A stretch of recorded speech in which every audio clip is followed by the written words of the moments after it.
नमस्कार दोस्तों।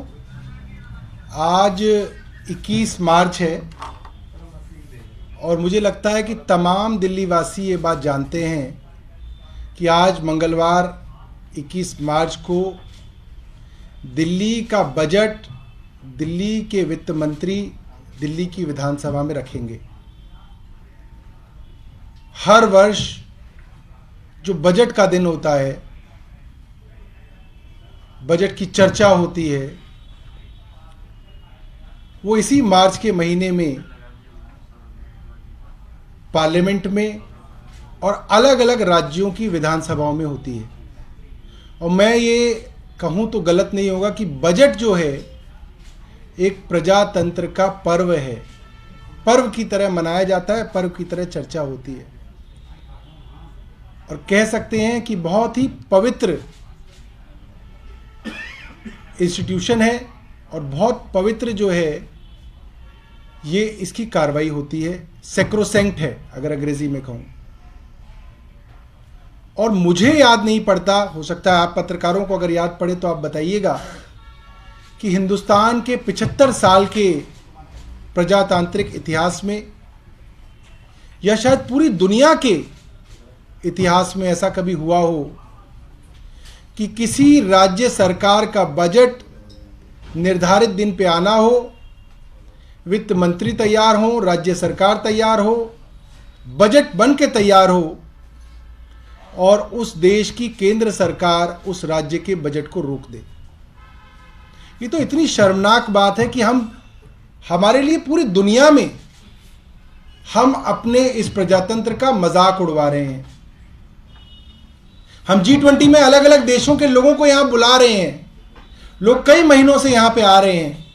कभी इटली से कोई होता है, कभी जापान से कोई होता है। वो अखबार देखता होगा तो क्या समझता होगा कि इस देश की केंद्र सरकार, प्रधानमंत्री जी एक छोटे से राज्य के बजट को रोक रहे हैं।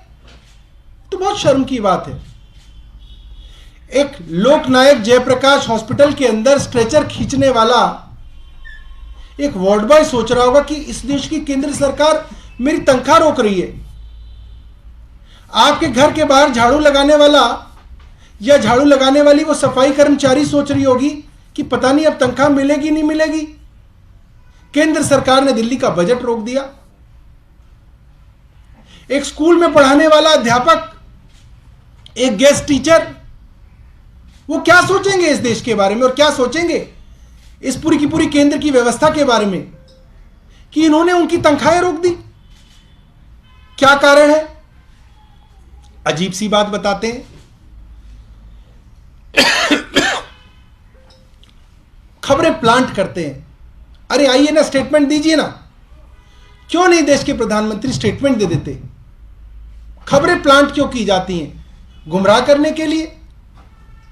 ये ऑन रिकॉर्ड है और दिल्ली के फाइनेंस मिनिस्टर ने ऑन रिकॉर्ड कहा, कोई चोरी छुपे प्लांट नहीं की खबर, कि हमारा बजट 10 तारीख को तैयार होके MHA को भेजा जा चुका है। केंद्र सरकार को हमने 10 मार्च को भेज दिया, 11 दिन पहले भेज दिया। और MHA से कुछ क्वेरीज लगा के उसको 17 तारीख को वापस भेजा केंद्र सरकार ने। किसको भेजा? वित्त मंत्री को नहीं भेजा, मुख्यमंत्री को नहीं भेजा, मुख्य सचिव नरेश कुमार जी को भेज दिया। कौन मुख्य सचिव है? जिनके ऊपर कई महीनों से आरोप लग रहा है कि दिल्ली की चुनी हुई सरकार के काम रोकने के लिए वो हर प्रयास कर रहे हैं। उन मुख्य सचिव को वो पत्र 17 तारीख को भेजा गया। 21 तारीख का बजट है। सैटरडे संडे की कोई छुट्टी नहीं होती बजट से पहले। सब लोग काम कर रहे होते हैं, क्वेश्चंस के आंसर तैयार कर रहे होते हैं, बजट की तैयारियां कर रहे होते हैं। मंत्री खुद प्रश्नों के उत्तर की तैयारी कर रहे होते हैं बजट सेशन से पहले। कल यानी कि 20 तारीख को शाम को 6 बजे जब एक खबर चल पड़ी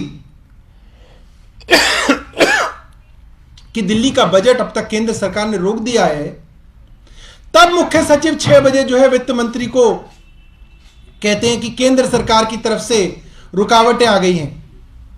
क्यों नहीं दिखाया गया वित्त मंत्री को पहले? इतना बड़ा षड्यंत्र मुख्य सचिव किसके कहने पे कर रहे हैं? यह सवाल तो बनता है, दिल्ली वालों का सवाल है। आपके पास 17 तारीख से बजट जैसी इतनी सेंसिटिव संवेदनशील चीज की चिट्ठी आई हुई रखी है। केंद्र सरकार ने कहा कि हम आपका बजट रोक रहे हैं, आप 3 दिन तक उसको छुपा के बैठे हैं। किसके मुख्य सचिव हैं आप? दिल्ली के मुख्य सचिव हैं या दुश्मन हैं आप दिल्ली के? यह काम कोई मुख्य सचिव कैसे कर सकता है किसी राज्य के अंदर? वित्त सचिव कहां है इस दिल्ली के? दिल्ली का बजट पेश नहीं हो रहा, केंद्र सरकार ने कहा रोक दिया, वित्त सचिव मुख्य सचिव घर बैठे हैं, छुपा के बैठे हैं, षड्यंत्र कर रहे हैं सरकार के खिलाफ। रात को 6 बजे पता चला, वित्त मंत्री ने तुरंत उसका जवाब बनाया, मुख्यमंत्री जी ने 9 बजे तक फाइल देखी और वो एजी साहब को सौंप दी। रात को 3 घंटे का काम था, जिसके लिए 3 दिन तक मुख्य सचिव छुपा के बैठे रहे। ये तो बहुत शर्म की बात है। यह केंद्र के इशारे के बिना तो संभव नहीं है। नहीं तो मैं केंद्र सरकार से कहता हूं कि आप निकालिए मुख्य सचिव और वित्त सचिव को आज। मतलब यह तो देशद्रोह से भी बड़ी चीज है। इससे बड़ा देशद्रोह क्या होगा कि आप एक राज्य के खिलाफ इतना बड़ा षड्यंत्र कर रहे हैं? और ये तो साफ है, इसके अंदर तो कोई इन्वेस्टिगेशन की जरूरत नहीं है, कोई जानकारी की जरूरत नहीं, तो साफ है। केंद्र सरकार ना मुख्य सचिव को निकालेगी ना वित्त सचिव को निकालेगी। मैं जानना चाहता हूं एलजी साहब से, शाम तक निकालेंगे? नहीं निकालेंगे। और उसका कारण यह है कि यह षड्यंत्र केंद्र सरकार द्वारा किया गया है। केंद्र सरकार एक छोटे से दिल्ली राज्य के 2 करोड़ लोगों के खिलाफ यह षड्यंत्र क्यों कर रही है? मैं जानना चाहूंगा केंद्र सरकार से। प्रधानमंत्री जी से भी हम जानना चाहेंगे। प्रधानमंत्री जी को इस दिल्ली के 2 करोड़ लोगों ने 7 संसद के अंदर सीटें दी हैं। उनकी भी जिम्मेदारी है उतनी ही दिल्ली के प्रति जितनी किसी और की है। यह कैसे संभव है कि इस तरीके के षड्यंत्र हो रहे हैं? एलजी साहब चुप क्यों बैठे हैं षड्यंत्रों के लिए? केंद्र सरकार चुप क्यों बैठी है इन षड्यंत्रों के लिए? यानी कि षड्यंत्र केंद्र सरकार की इशारे पे किए जा रहे हैं और दिल्ली के खिलाफ किए जा रहे हैं। दूसरी बात, यह कैसी संवैधानिक व्यवस्था है? क्योंकि संविधान में ऐसी व्यवस्था नहीं है कि एक राज्य का बजट, जो कि एक बहुत ही सेक्रोसेंट और सीक्रेट डॉक्यूमेंट होता है, वो डॉक्यूमेंट सदन के पटल पर रखने से पहले किसी को नहीं दिखाया जाता। सदन उसके ऊपर चर्चा करता है। छोटी से छोटी बात बजट की लीक ना हो जाए, इसकी पूरी कोशिश की जाती है। वो बजट क्यों केंद्र सरकार के बाबुओं के पास जाएगा? क्यों केंद्र सरकार के कोई बाबू उसके ऊपर तय करेंगे कि यह बजट सही है नहीं है? क्या केंद्र सरकार के एमएचए के बाबू दिल्ली की चुनी हुई सरकार से ऊपर हैं कि वो बताएंगे केंद्र की तरफ से दिल्ली की चुनी हुई सरकार को और दिल्ली के चुने हुए विधानसभा को कि ये सही है, ये गलत है? ये कैसे हो सकता है? ये तो गलत है। ये संवैधानिक व्यवस्था हो ही नहीं सकती। ये किसी भी प्रजातांत्रिक मापदंडों के ऊपर सही नहीं उठ सकता, सही नहीं है, खरा नहीं है। आप इस पर चर्चा कर लीजिए कि केंद्र सरकार का कोई बाबू बताएगा दिल्ली की चुनी हुई विधानसभा को कि आपका बजट क्या होना चाहिए। यह कैसे संभव है? एक अप्रजातांत्रिक और एक असंवैधानिक व्यवस्था दिल्ली के ऊपर थोपी जा रही है, जो कि गैर कानूनी है और गैर संवैधानिक है। कहा जा रहा है और झूठ कहा जा रहा है, झूठ बार बार कहा जा रहा है कि साहब कैपिटल एक्सपेंडिचर ज्यादा कम है, एडवर्टाइजमेंट का बजट ज्यादा है। कमाल है, आप इतनी बड़ा झूठ कैसे बोल सकते हैं?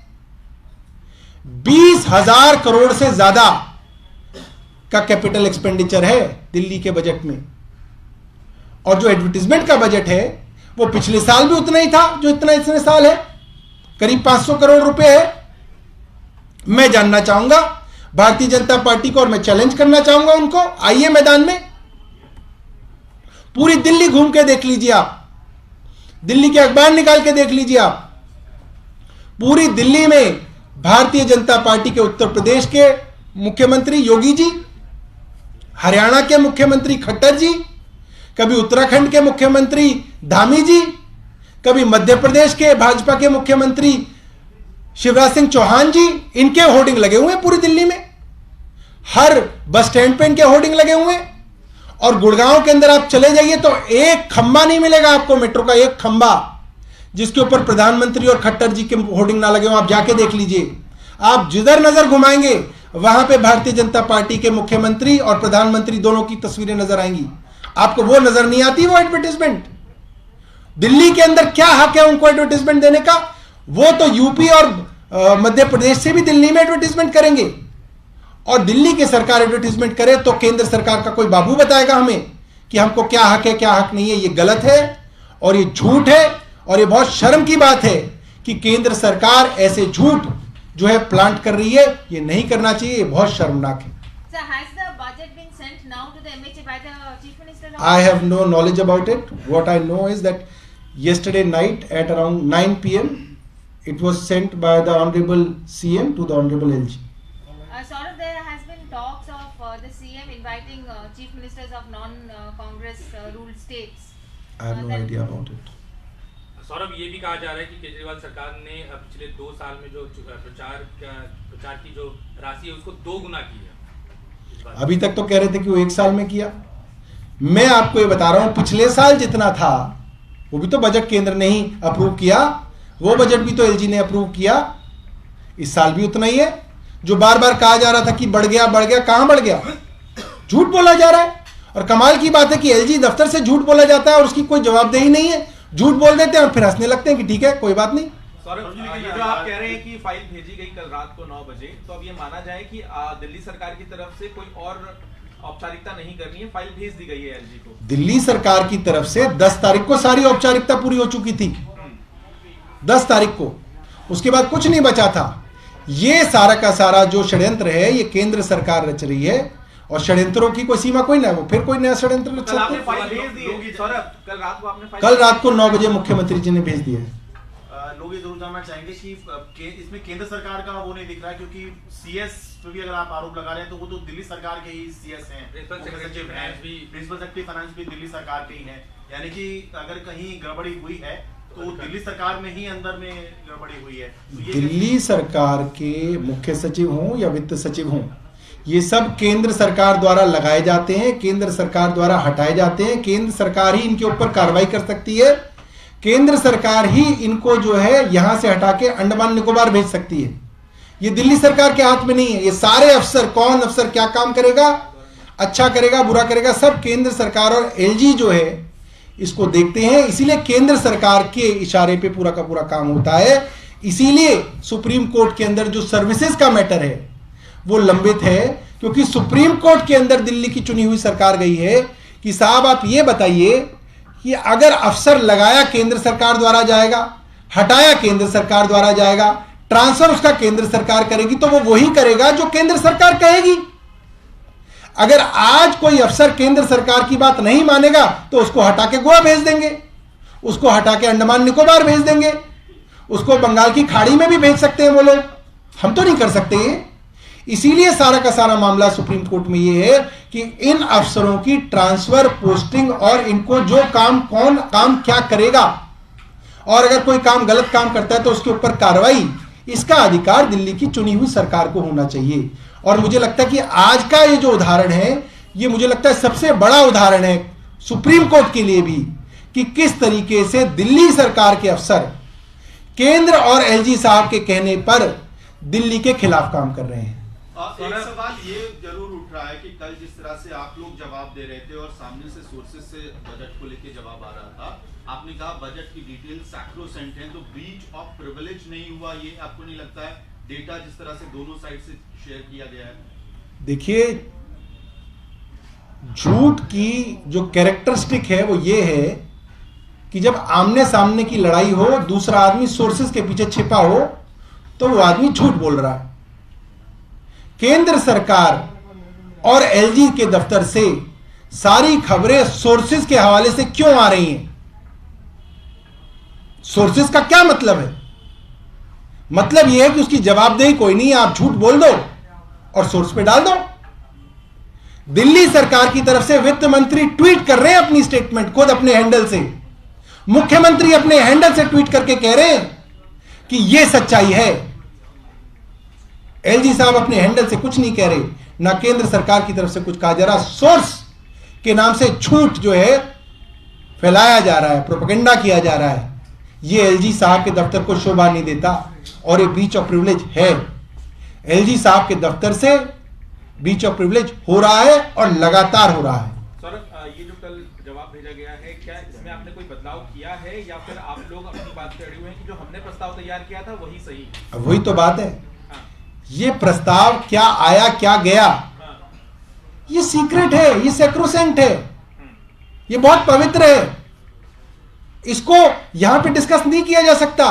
जो एलजी साहब और केंद्र सरकार कर रहे हैं, ये शर्मनाक है कि वो ये कर रहे हैं। आज बजट पेश नहीं होगा।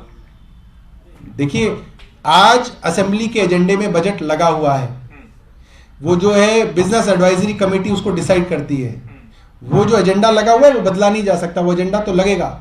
वित्त मंत्री खड़े होंगे और हाउस चाहेगा कि वो बजट पेश करें। इन कामों पे असर पड़ जाएगा तो इनका अप्रूवल नहीं मिलता है, लेट भी होती है। भाई सब चीजों पे ही फर्क पड़ जाएगा।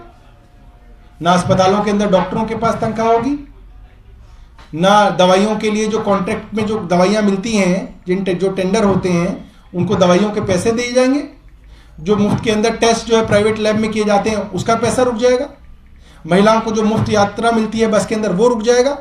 आपको जो सब्सिडी मिलती है वो रुक जाएगी। आपको जो पानी में 20,000 लीटर मिलते हैं फ्री वो रुक जाएंगे। सब कुछ रुक जाएगा। पूरी दिल्ली सरकार का एक एक वेलफेयर का काम, जिसके ऊपर गरीब आदमी आश्रित है, जिसकी तनख्वाह और उसका पूरा घर जो है उससे चलता है, वो सब रुक जाएगा। ये बहुत बहुत गंभीर मामला है। Saurabh, you said that the budget has been scheduled for today as it has been decided by the BAC, and the finance minister is going to stand up to speak. But what is he going to say? He should present the budget. If the government has something to say, then let the government say in the house. I am here not representing the government. I am representing party. So basically, I'll stand for the house here.